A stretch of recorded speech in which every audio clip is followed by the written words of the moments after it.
Weekdays, 7. This is the Central Texas Leader in Sports. Centex Sports Network. Sports, man. We can talk about sports. Central Texas Sports. It's Centex Sports Network and Infinity Sports. Take all your instant sports analysis with the best. The hottest sports show in the evening is hosted by JM&E. Weekdays, 5 to 7. This is the Central Texas Leader in Sports. Centex Sports Network. Sports, man. We can talk about sports. Infinity Sports.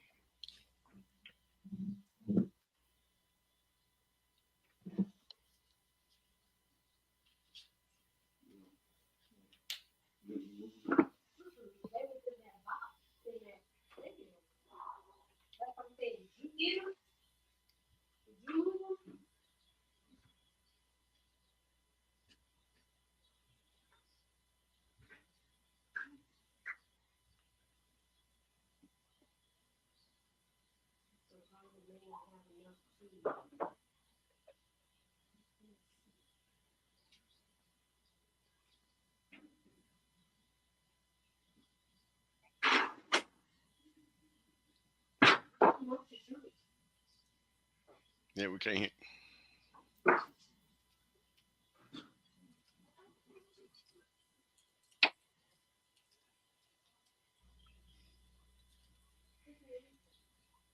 always look at you because you're beautiful. I love that.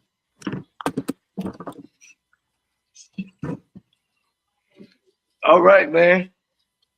I'm trying to find my earbud.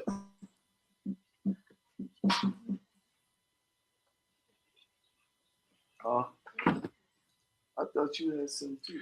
Hey, can you guys hear me now? Yep, I can hear you.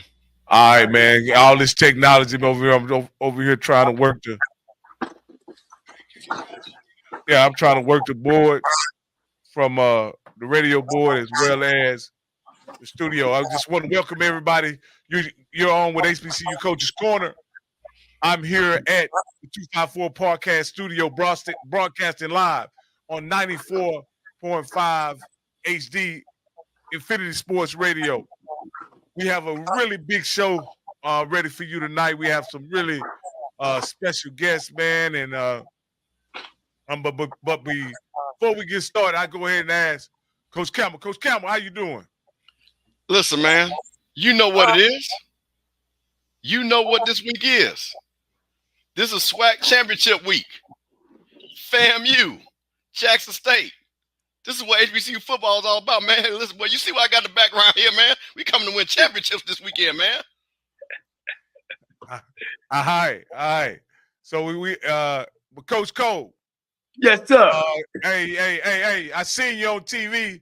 You had that pink suit on. I had to put it on the fly, man. You made that pink look good. Before we get started, Coach, how was your weekend and how you doing? Man, let me tell you something. My weekend was splendid, man. Started off flying to my hometown, going home and seeing Mama. She's 90 years old. Don't feel sorry for her that you hear that number because she's still moving around. And, man, she's just more laid back now. And, she don't put her time in. And, she got her boys, her 9 boys, or, 8, of course, by my brother. But her 8 boys just taking care of her, man. She got her feet up.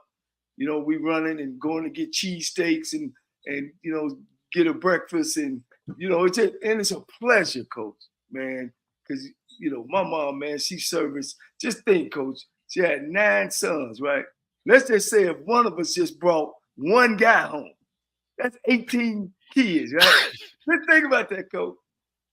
And, man, our house was always coming and going. And one thing she always would say, man, don't ever turn down no food because it's a blessing, and don't turn down no offers. And anytime somebody came to the house, Coach, it was something to eat, But she's special and went on, man, and got a chance to go bike riding with my brother. And as the youngest, I used to be on the handlebar. Now I'm big enough to ride my own bike. So man, we kind of rode around Dayton, man, and just you know, with my bro, and then everybody started flying in, and then of course the game coming down to the game. I seen some of my old friends I went to school with. Central State homecoming was bopping, y'all. It was going on, man, and coach, you know, I had to come out in that pink, baby. It's October, a tribute to cancer patients, you know. So, you know, I hit him with that pink. You was wearing that suit, coach. Yes, sir. Hey, I hate the picture you sent me. I didn't get your shoes in there, coach. I left your shoes out, but your shoes was color coordinated too, man. And so it was. You know, it was called the pink suit with the soft blue. Oh, you say the pink suit with the soft blue. Okay. Hey guys, we got a really big show today, and we had some things that we wanted to address. We got a great guest to assist in addressing it. It's a conversation that started Saturday night after all the games completed. I guess it really came to a head and culminated when a punter missed the ball inside 30 seconds that caused your alma mater, Texas Southern, to lose. But before I get started and you bring your guests on, Coach, have you ever seen anything like that?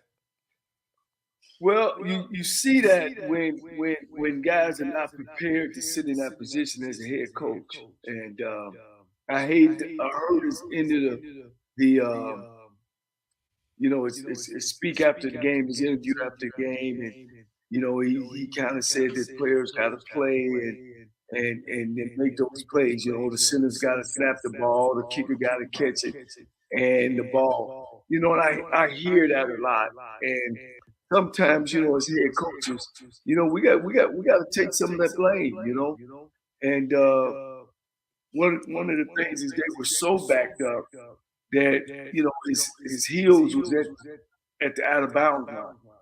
And of course, you know, they put on a block punt, and they were able to block the punt and win in, and of course beat the school. And I heard Coach Dishman's reasoning. You know, I kind of think different. It's not because I'm not a Texas Southern. Believe me, it's you know, you got to put those kids in right situations to make plays, as well as they got to make plays. You know what I mean? They're out there, they got to make plays. They go to practice all week, and I buy that. But we as coaches, that's our job.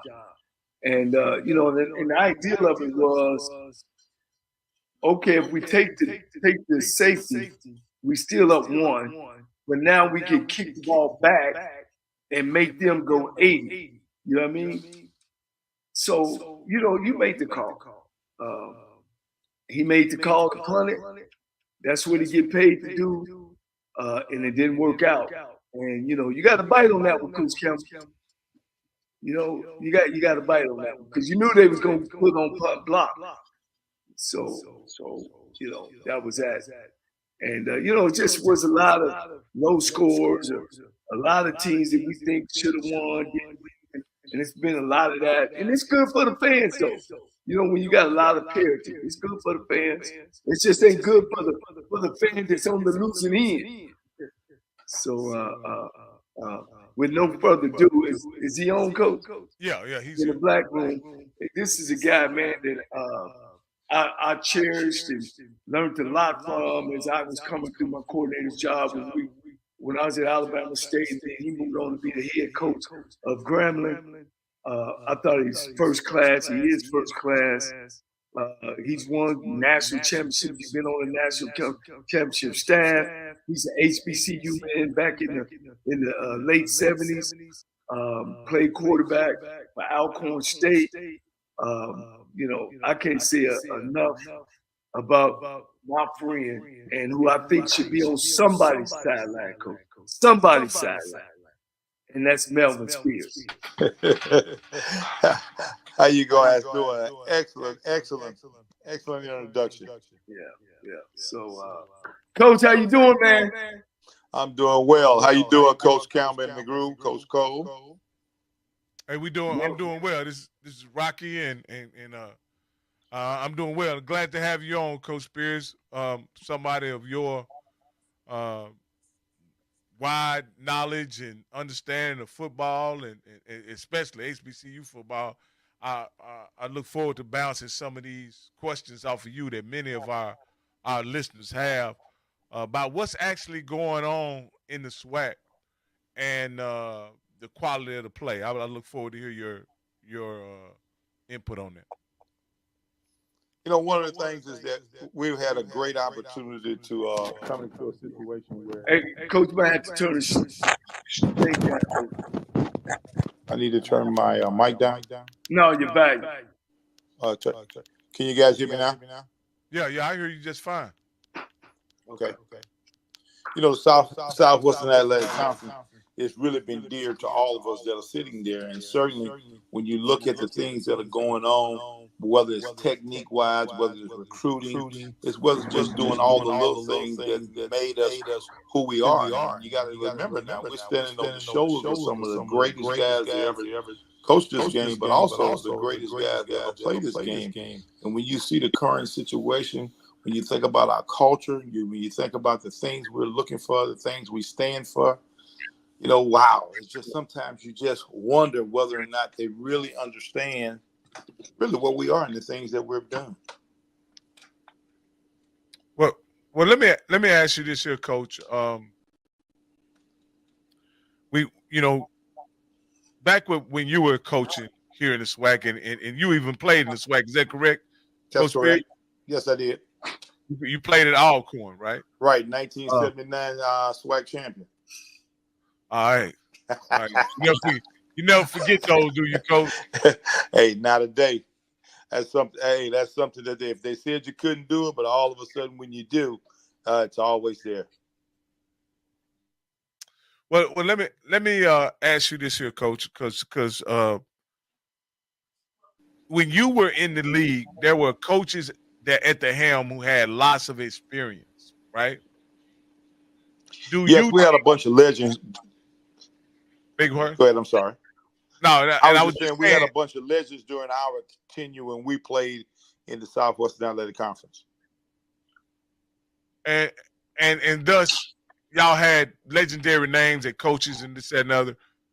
But can you contrast and kind of explain being a SWAC champion to 1979 where we had legends at the helm in most of these institutions to now where we have really first-year coaches and very inexperienced head coaches at the helm now? What has transpired?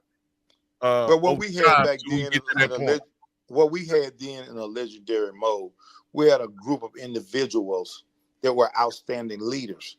And when you look at it, coaching is one thing, but the coach himself has to be an outstanding leader. Not only the coach has to be an outstanding leader, the folks that are basically calling the shots and bringing these young people in to actually promote the university at a high level. The difference in having an Eddie Robertson, a Marino Cassim,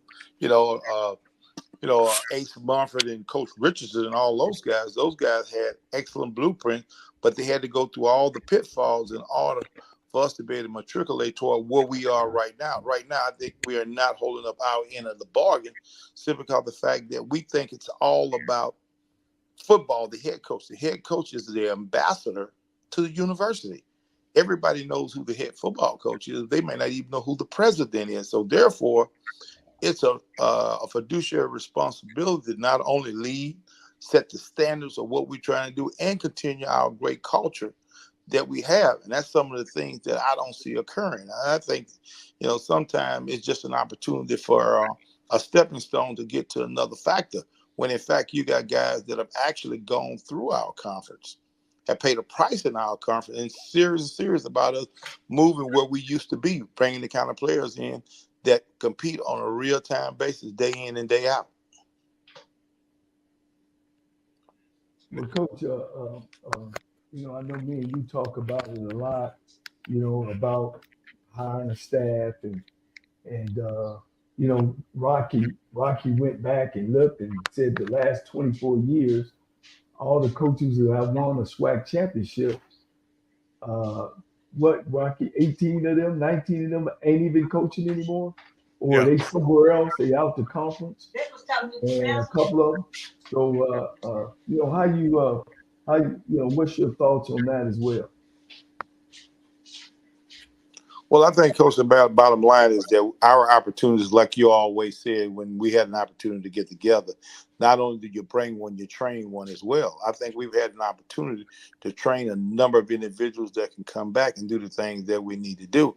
I don't think that our groups are pulling from the resources that we have, particularly guys that are consistently winners, guys that understands our culture, and guys that really understand football at a high level. I don't think those younger guys are really thinking about it. It's not about whether or not you want their job. I think it's just about being able to share the wisdom that we have in order to help them move toward being successful. Just like the situation you talked about the other night.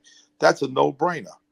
The situation at Texas Southern. They can say whatever they like, about what decision that you should have made. But the thing is, our task is to get our kids prepared, to do all the little things in order to be successful. And we have to make the right decision to uphold that decision making that goes along. You want them to run, catch, jump, and do all the great things, but they expect us to put them in the right situation and make the right decision in order for them to be successful. And you got to take the safety, kick the ball down on the other end, and then at the end of the day, they got to go 80 yards in 15 seconds. With guys that are not very good passers.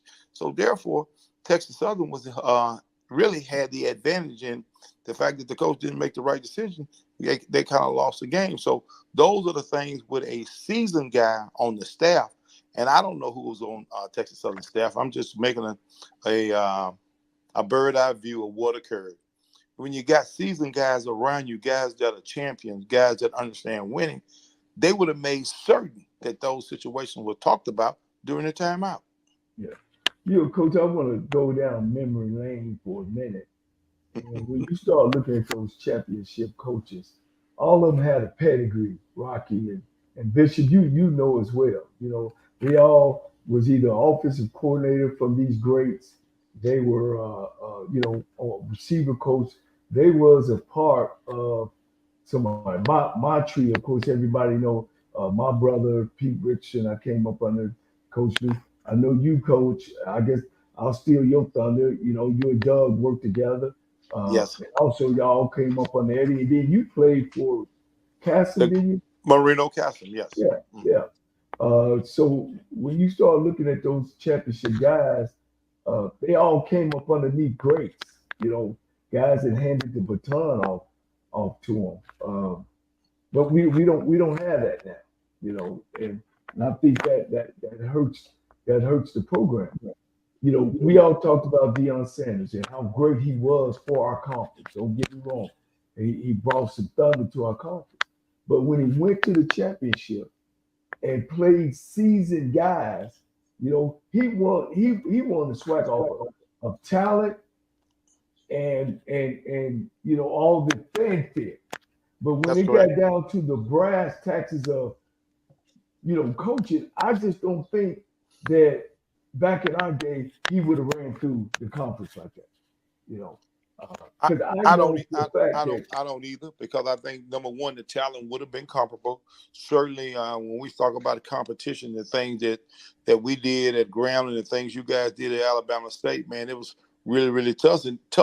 And then you had Coach Richardson down at Southern University, who really was just going to give you fits. You had Billy Joe that was over at Florida A&M. Joe Taylor, all those guys were really seasoned guys when we came in, but they gave us opportunities to be on those staffs in order to, go and work on our skill sets about all the things that goes on in the coaching. Right now, I don't know why we don't look to bring any of our own guys in. We got some outstanding guys that are still coaching either the high school level. Bring them and get them seasoned in order to get them ready to be head coaches in our league that understands our culture. And that's one of the things that are really not occurring. It's all about these administrators that are bringing these guys in that certainly, I'm not trying to throw shade on anybody. I'm just calling facts of facts. I feel like we got guys that are basically played in our league, guys that were outstanding in our league. I'm talking about real bright guys, particularly like a guy like Clyde Evans, Bruce Eugene. Clyde Evans was a 4.0 student. Bruce Eugene made the highest Wonderlic score of everybody, right? And he can't get a job. And I don't understand that factors when we got all these guys that are suffering from an offensive perspective. So I just hopefully that we open up our eyes a little bit and look to pull from within and do some things that's going to make us successful and get those guys ready to whoever's going to be the next guy. Because everywhere we've gone, and yourself, you got the Jackson kid ready who's down at Valdosta State. All the knowledge and things that he has, he got them from you. And then, we had Bruce was on my staff, and that's what we were trying to get them to do. The main thing is just to get them there to understand the facts and get them groomed, because and I know, we're talking about, 18, 19-year-old guys, and you got to have some wisdom. You got to be psychologists. You got to be mama. You got to be dad. You got to be all what it takes in order for them to be and do the things that we need them to do. One of the questions on our show, and I'm going to let these guys have it. One of the questions on our show was, why does black colleges don't beat PWIs? And so I'll lay that question to you. What's your thought on that? Well, I've had the opportunity to beat them up a couple times myself, but anyway, I think very few of us have. Yeah, very few of us have. No, I think you guys are the only guys to ever do that. You guys beat up a whole bunch of folks over there. But on the flip side of it, I think it's just a cultural. Technically, we just got to be sound and do all the little things in order for us to be successful. We got to coach the game. We can't play the game. And a lot of times we go into it thinking that we have a whole another plan that we just trying to get through it and get paid. Hey, where I come from, man, everybody we play, we're trying to win it. I don't, we're going to try to play for 60 straight minutes. But I think right now we just got to do a better job of evaluating our talent. Do a better job making certain that the right guys are on the field and all the little things to get them to understand that it's a 60-minute game no matter what.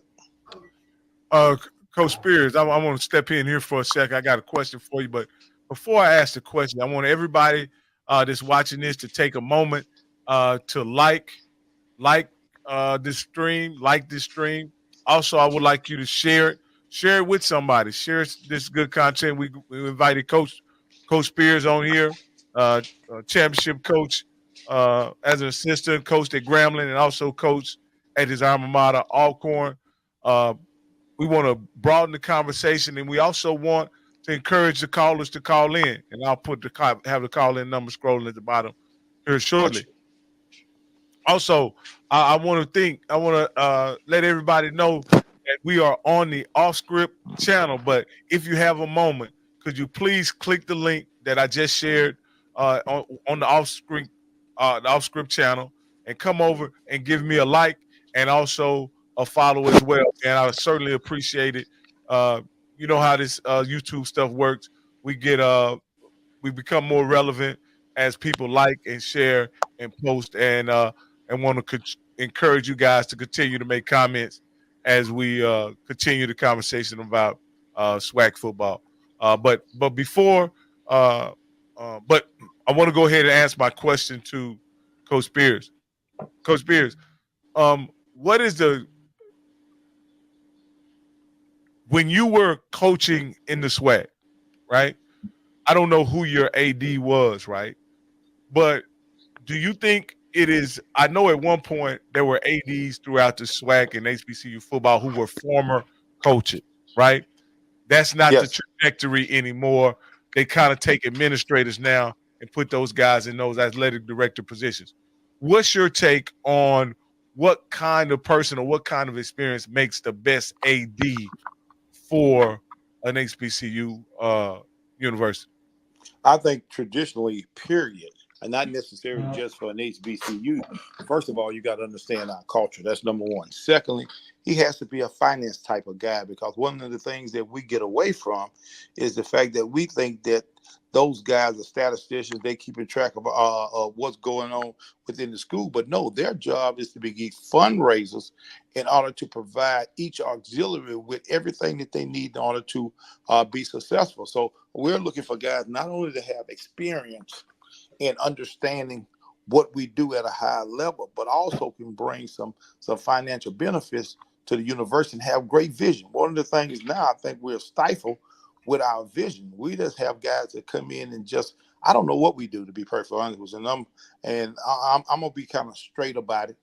I think that in the evaluation process, these guys have to understand the whole scope of what we're looking for, whether it's TV contracts, how the facilities look, whether the things that we're talking about based on who we play, how we play. You know, some of those games is not even needed. We shouldn't even play those games simply because of the fact that it is not conducive to what we do. I'm gonna give you an example.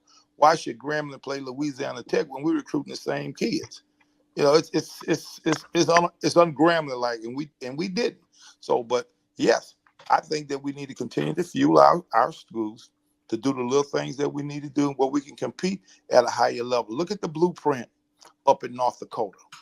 Every guy that's on North Dakota staff, and they're not very, they're not great players, but they got a bunch of good players.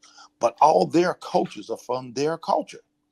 So all them guys basically went to North Dakota State, the ones that won the championship over and over and over. So all I'm saying is pull and draw from the folks that really has passion about our schools. Stop bringing guys in that don't understand the passion of our school, because, man, let me tell you, those places are the greatest places in the world. We have such pageantry and the things that goes on, and it's such a great family reunion every year between all the great institutions that we have. So therefore, hey, think of our school. I just want us to be the best Grambling, the best Southern that we can be.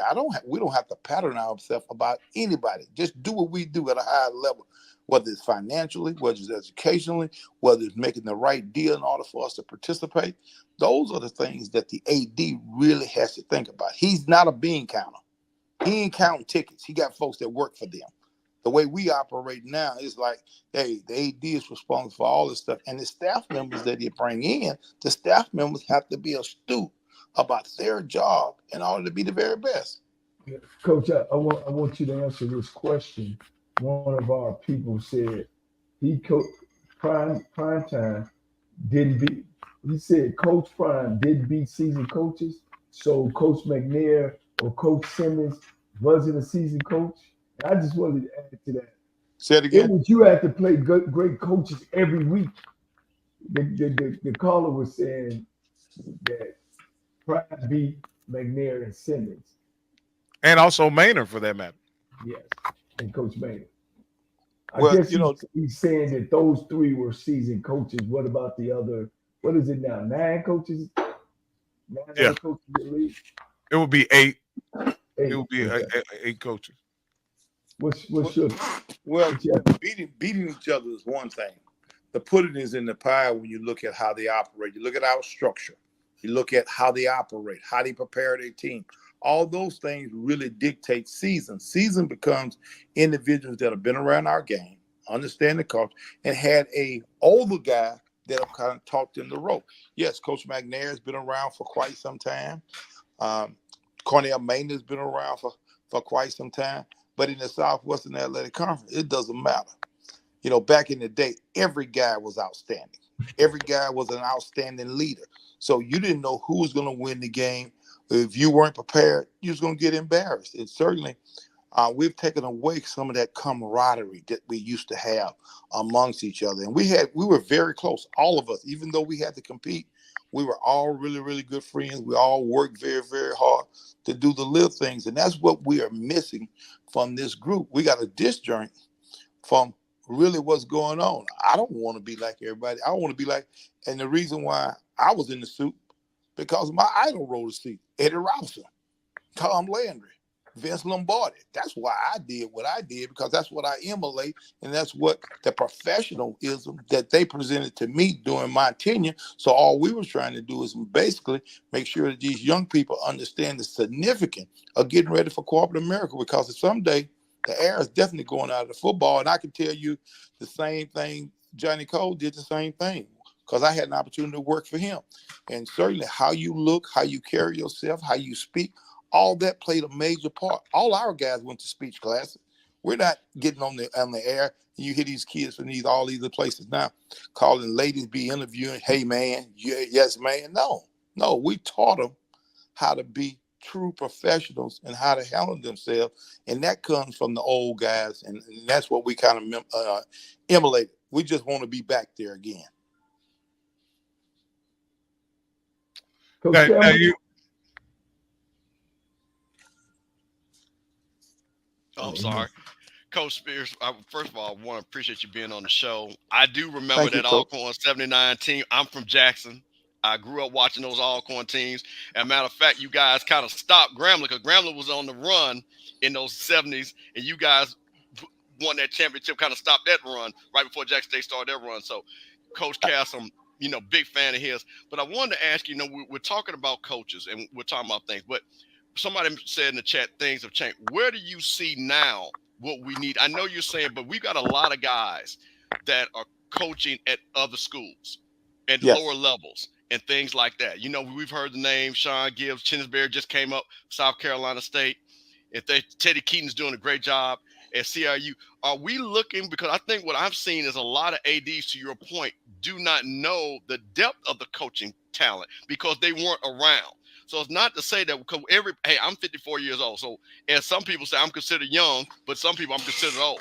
But I think what I've seen is somebody who's been around the SWAC for literally all my life. What I don't see is where you had, again, WC Gordon, where you had multiple coaches leaving his staff going to coach at these teams. You don't see the incubation where you have coaches where, you know what, he worked for him. We know that guy's going to be pretty good because he came from a championship staff because of the turnover.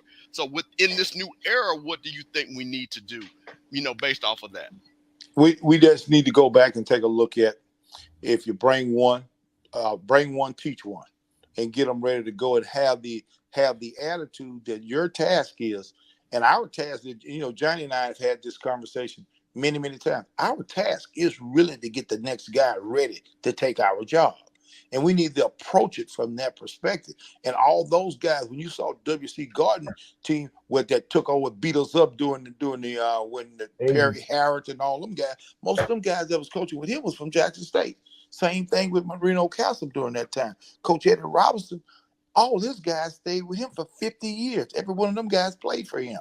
So all I'm saying is that understand our culture, whoever is at the helm, teach those guys and reach out to the old guys that, I'm saying old, but reach out to some folks that understand our culture and be serious about it. You got offensive analysts, you got all those things that they provide to you now that they can really take advantage of. And I can assure you, most of these guys that we're talking about want to be part of the program. We're not necessarily trying to get their jobs. The bottom line is that I love the Southwestern Athletic Conference. I love my school, and I think we got a bunch of other guys that are too. And we got guys at the next level that are doing really, really well. We got guys at Texas A&M that are coaching. We got guys at Houston. My quarterback is the offensive my quarterback is the offensive coordinator for the University of Houston. So we got guys that are doing some things at a high level. We just need people from an administration perspective to evaluate the pool and all the people that they have. Hey, Coach, real quick, I want to make something. Can you name, because you said but I think for this show, we like to tell, what's the name of your quarterback that's coach over there at the University of Houston, and a couple of guys' names. Let's get those names so we can hear those names and people can start following these guys. Give us a couple of those names that you just mentioned. Kevin Barbe is at University of Houston as a quarterback. He wasn't the starter. He played behind Bruce, but he is the guy. He is the offensive coordinator at Houston right now. Oh, okay. Awesome. Mm-hmm. Hey, Coach. Our quarterback is also the offensive coordinator. The Williams kid is one of my quarterbacks. He's also the quarterback at South Carolina State over there with Shannon Berry. So we got him around Brandon over there as the quarterback coach with Mickey Joseph. So we got some kids that are out there, and quite naturally, Bruce Eugene was the first guy to win a state championship in high school in New York State. Black guy in the city. So therefore, he's down in Atlanta now coaching. So we got some guys out there that are doing an outstanding job, and probably got 40 of them. You know, Jimmy Zachary, the from Opelousas won the state championship. The kid down at Edna Carr in New Orleans, Louisiana. So we got guys that are doing great things. We just got to get somebody else to understand that they need to nurture us, and it ain't about being selfish. It's not about being pride. It's about building the culture like it used to be at a high level. Well, Coach, let me give you. I want to bring you in on this conversation right here. This is something that Coach Campbell, the bishop, had brought to my attention, and I want to share it with you guys. This is an excerpt from the SWAC coaches call yesterday, and this is. I just want to play a little bit of it, and I want you to kind of interpret what Coach Bubba McDowell is saying from Prairie View. So let me play it for you. Cool. Was self. All right. Here you go. Thank you, Coach. Up to them. Here you go. Let me get to it. And that's what we didn't do. Again, we even though the score was where we thought it shouldn't have been. We shut them down in the second half, but again, we just couldn't do anything offensively to score in that second half, man. Get in the end zone. Once again, moving the ball, self-inflicted wounds. Two downs where we had to in position to get a first down, driving, and then we snap was bad twice. Again, and took us out of range to possibly get a first down. So, we again, it always come down to us, self-inflicted wounds, doing things that again we hadn't taught these young men, and Coach Ham said again, we got to be able to, we as coaches got to be able to put our best guys athletes in position to make plays, and I thought we didn't do that the second half. All right, I'm going to got some background noise by somebody. I'm sorry, that's on me. I apologize. Okay. All right, Coach, what he said, and if you didn't hear it, I'll repeat what he said. The part that I wanted to, he says, we as coaches have to put the best guys in at the right times, and we didn't do that in the second half. So, kind of interpret that, Coach, and Coach Campbell, if you want to add anything to that, you can before Coach Spears answer. Well, Coach, and I love people that have played, like you said, against talent. You played against talent. But the thing that concerned me about that, and Coach McDowell, I'm a big fan of his. He's a friend of the show. And I want, as an outsider who has not coached, he said, we're not putting our best 11 on the field. We're not doing that. What does that really mean? Is he not understanding that who he needs to start is the assistant coaches that are really running and putting those players out? Because that just kind of concerned me when he said that we're not putting our best 11 out on the field.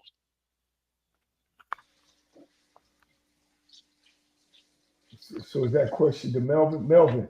Yeah, that concerns me also, because number one, football games are won by football players making football plays, and where I come from, we're going to play the best players.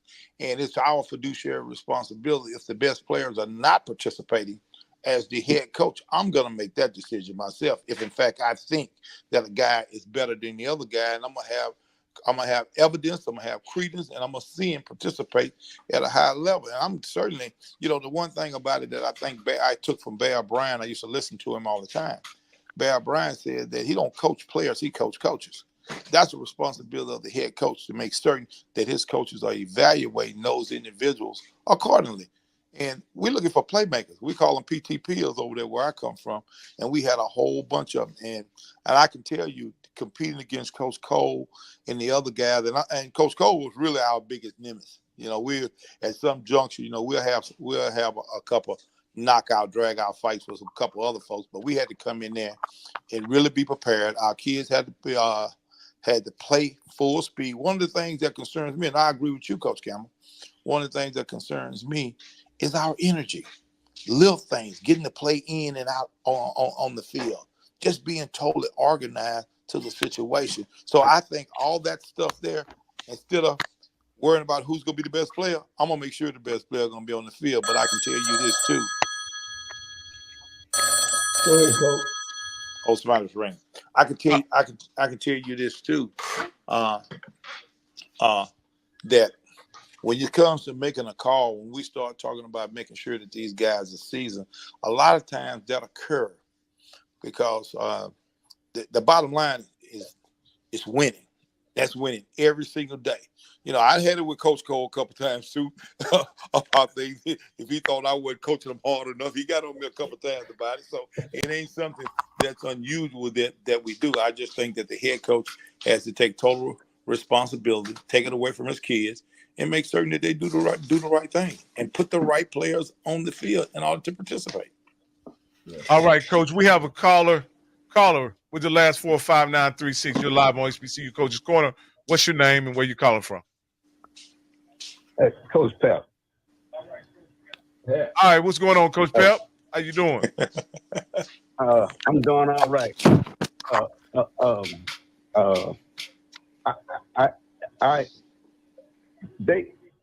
The coaches don't recruit speed. That's exactly what the coach from peer review was talking about. They Arkansas Pine Bluff had a receiver over there about 4.4 or 4.3. He was running past the defensive back peer review had with 4.7, 4.8. He was running past him. They don't recruit speed. And every offensive lineman in the SWAC is 5'5" and up. Every defensive lineman in the SWAC, 5'2" and up. You have to recruit speed, man. The Power Five, they're gonna be SWAC schools every time because they recruit speed. The 4.7 and 4.8 guys in the defensive back and safety, they ain't gonna work. You have to recruit tight ends with speed. No tight end in the SWAC runs a 4.9. You have to recruit a tight end run 4.6s. The running back they run 4.7s and 4.6s. You got to recruit running backs that run 4.4s. Ain't no wide receiver gonna play at LSU beyond 4.4s. You have to run 4.2, 4.3. And that's an advantage for you. If you in the SWAC and a receiver run 4.3, he gonna run past all the defensive backs in the SWAC. That's why the receiver for Arkansas Pine Bluff is leading the SWAC right now. Hey, Coach Pep, I got a question for you. If your wide receiver run a 4.3 and your quarterback throw a 10-1, you know, the problem in the SWAC, as I see it, Coach Pep, is not guys getting open. It's the quarterbacks being able to hit the open guy, right? How do you recruit guys that can hit the open guy, though? I think that's the problem in the SWAC. Rocky, you made a good point the other day. I was watching your show, and you made a good point because the school recruiter player, he comes in there running a 4.7, and he developed him up into a 4.3. And the other schools pick him up running a 4.3. I produced that kid to run a 4.3, and you should have a contract on that person because you've done put all the work in to make him good, and somebody else pick him up. You made a good point, Rocky, because I think that they should pay you a scholarship. Hey, Mr. Pell, can you hear me? Yeah, he can hear you. Yeah. Hey, Mr. Pell, let me enlighten you on a couple of different things as well. That's one of the things that we talked about, making sure that we go through the evaluation process of the number of individuals that we bring in. It's obvious. It's so obvious that, Grambling has a tight end that's 6'5", number 28, that runs 4.4. So the question is why these guys are not using this guy. They got another one, number 18, who's 6'4", 250, who's probably a 4.55 guy. So, and the kid number 1 is just he's a low 4.4 guy. But I'm gonna tell you, I just ridiculed our guys about that kid number 11 at Pine Bluff because one of my guys coached him at Opelousas High School and won the state championship. So my question to the coaches up there and Jimmy Jackery, who is my guy, how did this guy get out of Louisiana and go to Arkansas? Those guys chose not to bring that guy in, so I was livid about it. So I know exactly who you're talking about, and I can assure you that these guys that you're talking to on this panel, all of our kids could just flat out run because we got a number of guys that are playing in the National Football League that are just outstanding. And I agree with you wholeheartedly. Speed kills, and football games are won by football players making football plays. I agree. Hey, Coach Pep, I want to thank you for calling in, man. I appreciate it. Hey, Rocky. Go ahead. Rocky, I got one more thing to say. All right, go ahead, Coach. Melvin, when you was playing, they recruited you. All right. Yes, sir. Yes. The recruiter came to your school and looked at you. Yeah, they did. Now they recruit off a holler. You don't know what player you get. You got to go there and visit the kid and find out if he fits your culture. All right. But Pep also too. Kid on holler. I agree with you. But Pep, don't you agree to this as well, though?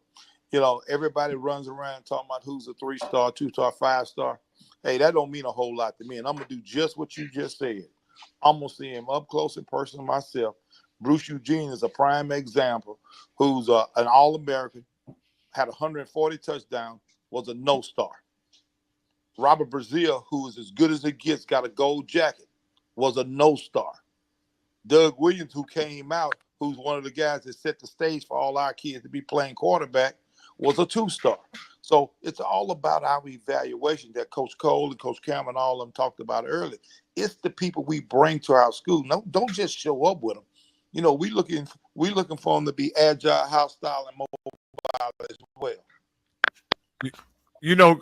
Coach, back in from what I understand, Coach, y'all can correct me if I'm wrong, because I've heard some stories from an old time. And I'm gonna use Eddie Robinson for example, because he's a legend. He would encourage 200-300 kids to walk on at Grambling State. He knew he was only gonna suit up 100, but he recruited them all to come on and walk on. Is a situation where you invite all the kids to your campus, whether they have a scholarship or not, to try out? Is that a option for a lot of programs? In some programs, like you got Division II, that depends on enrollment. Division II and Division III and NAIA.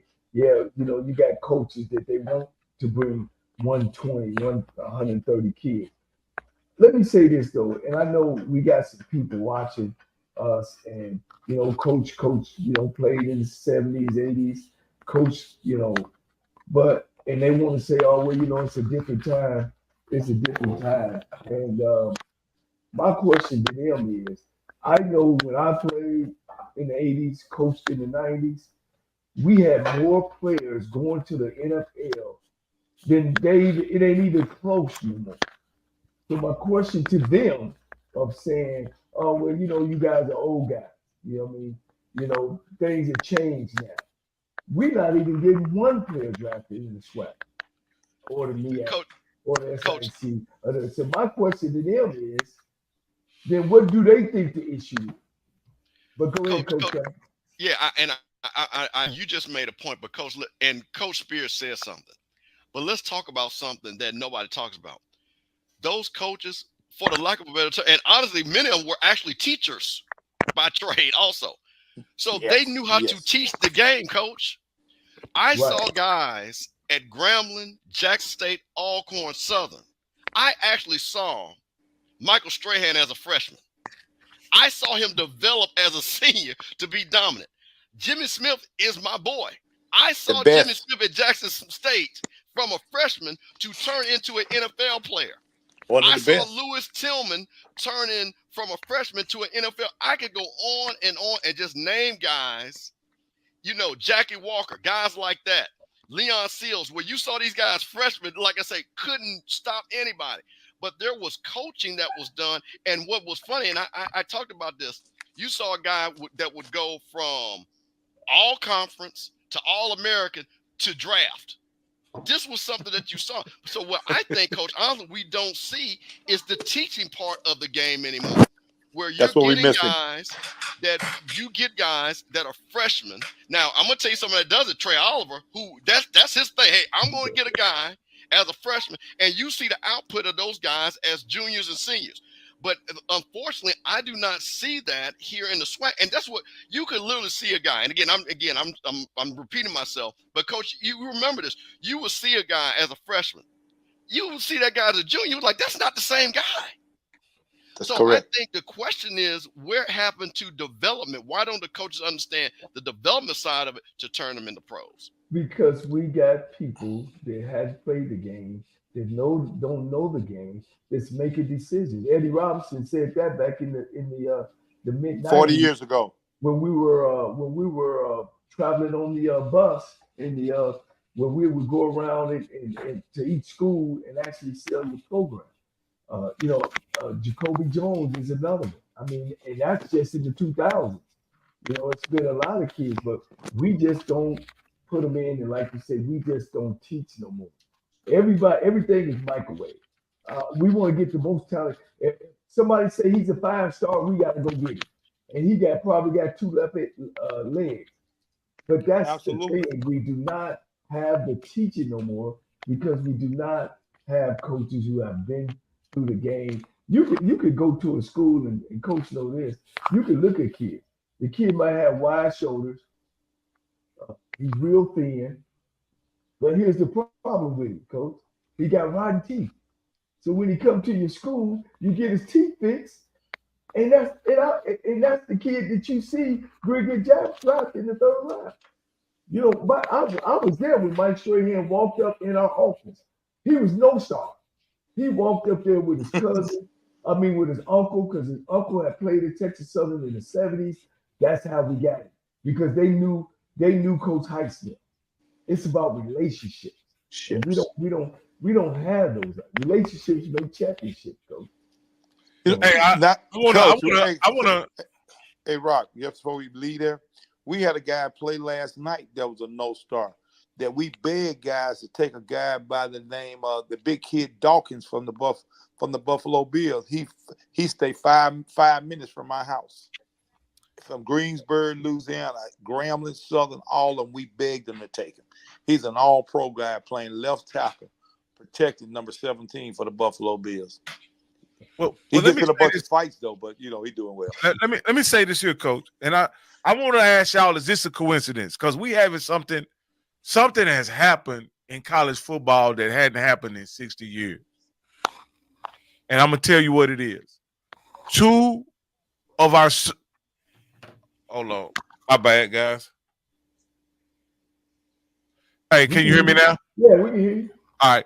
2 of our service academies are ranked in the top 25 for the first time in 60 years in the NIL era. As coaches, how do you explain this? In the NIL era, how now does 2 service academies end up being ranked in the top 25? I'll say this, Coach, and I've told you guys that I'll take a program over talent anytime. A program is going to win Talent might get you there, but it ain't gonna get you over the hump. And one of the other factors is too with this new Porter deal.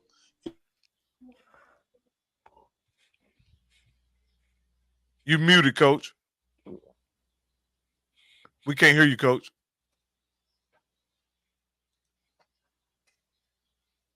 Coach is going. We can't hear him. Our kids now turning that way simply because of the fact that a lot of the universities are really not giving those kids scholarship, and it's a waste of their time to go to a junior college if you'd have made 30 or 31 on the ACT, SAT. So they go to the Air Force or Army where they can participate in the high level. And also what you have noticed, the demographics have changed tremendously in the Air Force Academy, because Jay Robison's son, who played quarterback at A&M, he plays wide receiver for Air Force. Sybil Wilkes with what you need to know. Today, it's Wednesday, October 16th, 2024. Number one, while the presidential race draws much attention, control of Congress is also at stake in 2024. All 435 House seats and 34 Senate seats are up for grabs, with Republicans holding a slim majority in the House. Competitive Senate races in Texas and Maryland could prove pivotal in determining which party controls the upper chamber. Number two, Vice President Kamala Harris is launching an opportunity agenda aimed at reversing declining support among Black men. This plan offers $1 million in forgivable business loans, supports cannabis industry access, and addresses health disparities. With younger Black men increasingly considering Donald Trump, Vice President Harris is intensifying outreach efforts to re-energize this crucial demographic. Number three, Vice President Harris released a medical summary stating she is a healthy 59-year-old managing seasonal allergies and hives with routine treatments. Her physician noted she follows a healthy diet, exercises regularly, and consumes alcohol moderately. Meanwhile, Donald Trump promised in August to release his medical records, but is yet to follow through. Number four, in 2023, Florida Governor Ron DeSantis signed Senate Bill 266, banning state and federal funding for programs promoting political activism or diversity, equity, and inclusion. This law led to the closure of LGBTQ plus centers, including the 18-year-old Support Center at the University of North Florida, and the removal of courses on race, gender, and social issues. Across 31 states, 84 anti-DEI bills have been introduced since August of 2024, with 14 becoming law and affecting hiring practices, curricula, and identity-based initiatives. Number five, Cherie Brown has been missing from Newport News, Virginia since October 17th, 2023. According to family, the 51-year-old was assaulted October 7th, 2023 by a man that pulled her into his truck. She's also battling stage 4 breast cancer and is in need of medical attention. Anyone with information about Cherie's disappearance, please go to the Black and Missing Foundation website. Here's your daily inspiration from Yogi's Jewels. Honest actions speak louder than words, showing true intentions. Inhale honesty. Exhale deceit. Join me today live on YouTube and Facebook at 7 p.m. Eastern, 6 p.m. Central with comedian Myra J. and producer Stephen Hill and our special guest, attorney C.K. Hoffler, as we discuss the day's top headlines and more. I'm Sybil Wilkes. My name is Danny Wilson, and I won $500 on the lunch break with A.J. Jones.